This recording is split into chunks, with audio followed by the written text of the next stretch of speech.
Здравствуйте! В эфире телеканал «Грозный» и программа «Книгомания». В студии, как обычно, я, Танзила Умарова. Ланкастерский университет Великобритании назначил первого в мире профессора по комиксам. Им стал Бенуа Петерс. И теперь это не просто несерьезные книжки в картинках, а полноценный предмет – комиксоведение. В университете назначение Петерса на должность, которая до этого не существовала, считают значительным событием и отмечают, что новая дисциплина связана не только с литературой и писательским мастерством, но и с более широкими науками, в том числе и с философией. Во французском городе Гренобль установлены автоматы для печати рассказов. Пользователи могут выбрать короткую историю для чтения на минуту, 3 минуты или 5 минут.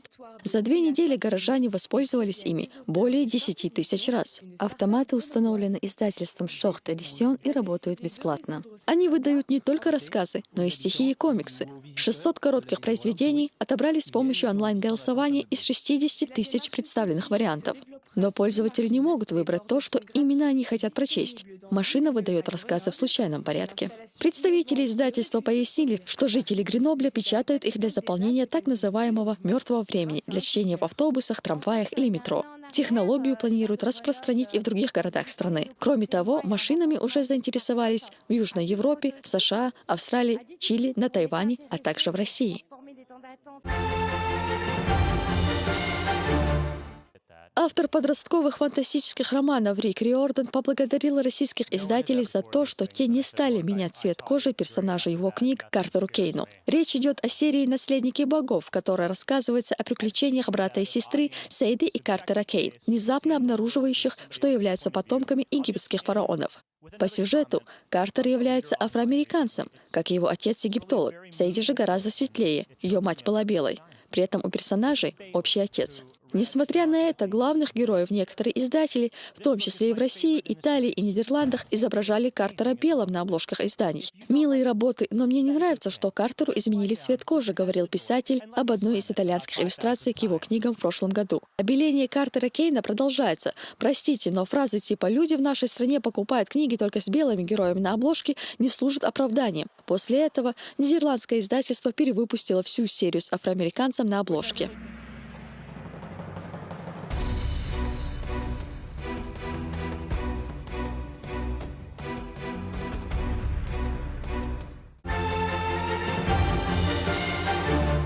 Очень многие слова, которые мы часто используем в разговоре, на самом деле имеют совершенно другой смысл. Я говорю, потому что я тоже так делала и не собиралась сейчас кого-либо упрекать за ошибки.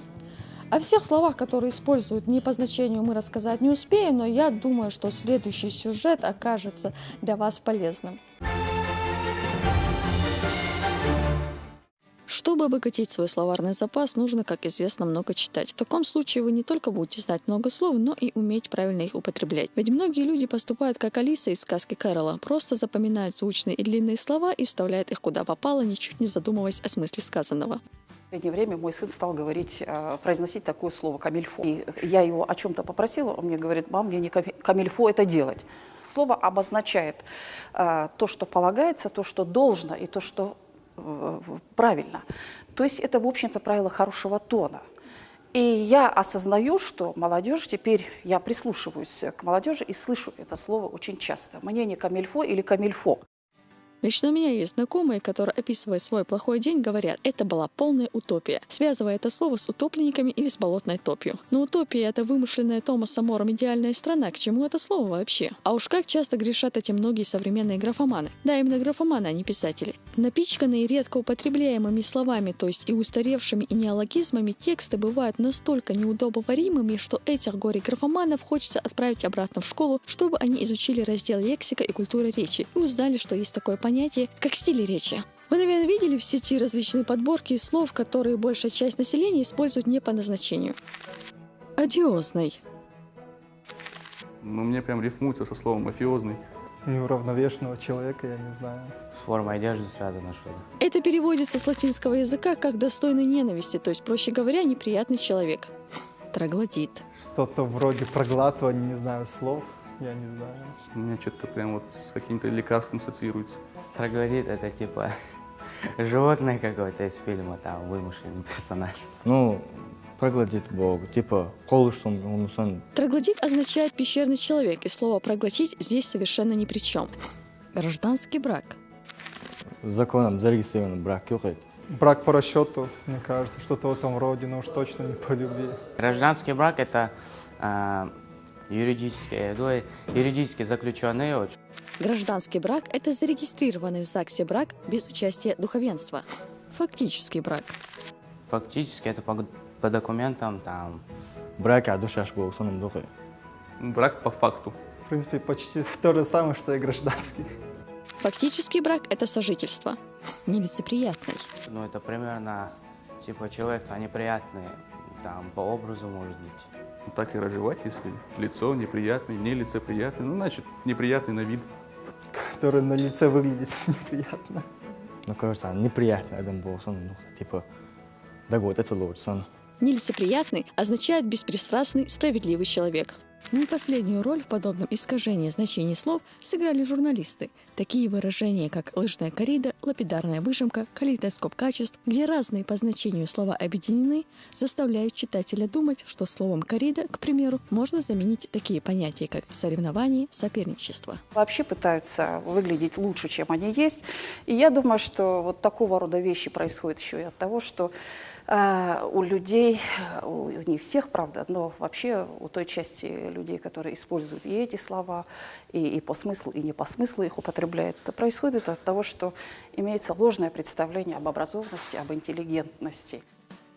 Так что вывод, толковые словари вам в помощь, и не используйте деревянный язык, рассказывая о простых вещах, и вам легче, и читателю понятней.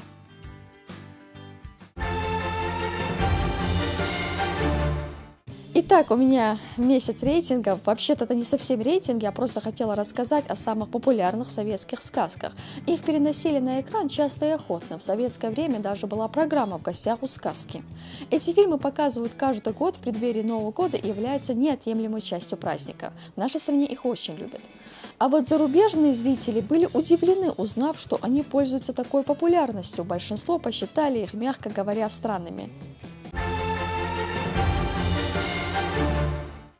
Просмотр этого фильма может стать причиной потери рассудка и моторных функций. Волшебные грибы, гуляющие дома и деревья, гномы-убийцы. В своей жизни я видел несколько детских фильмов. Этот не имеет с ними ничего общего. Не скажу, что это худший фильм, который я видел в своей жизни, но в тройку он без сомнения входит. Хуже всего то, что эта картина позиционируется как детская. Да если бы я увидел этот фильм в детстве, я бы, вероятно, тронулся умом. Какая-то странная сказка про хвастливого парня, который превратился в медведя, и про 11-летнюю ненормальную девочку. Какой-то жуткий дом на ножках, странный человек, как грибогном. Это отзывы американцев о советском фильме «Морозко». Да, тот самый фильм «Морозко», который мы с вами смотрим каждый год в преддверии новогодних праздников. Я не знаю, что не понравилось зарубежным зрителям. По мне, так сказка очень веселая. Дом на курьих ножках напугал. Но это часть славянской мифологии. Я бы не сказала, что гоблины и эльфы в Гарри Поттере очень привлекательные существа. Жила-была хорошая, добрая девушка Настенька, злая мачеха заставляла ее работать. Однажды она решила избавиться от падчерицы и отправила ту замерзать в зимний лес. Режь ей косу под самый корень! Да зачем же ее таскать буду, ежели она без косы останется? Мы ейную косу под тряпку спрячем. Ну ладно, спрячь. Сценарий картины, в основу которого были положены народные сказки «Морозко» и «Иван Медвежья голова», написали давние соавторы, поэты и драматурги Николай Эрдман и Михаил Вольпин. Поставил фильм признанный мастер киносказок Александр Роу, на счету которого к тому времени уже были такие фильмы, как «Вечера на хуторе близ Диканьки», «Марья искусница», «Конек-горбунок» и другие. Фильм был удостоен множества наград, в том числе и американских, а Стивен Спилберг даже сказал, что фильм «Морозко» был предтечей многих киношедевров Голливуда. Прощай, Морозушка. Что с тобой, красная? Замерзаю. Эй, сани, быстроходные, морозные, самоходные!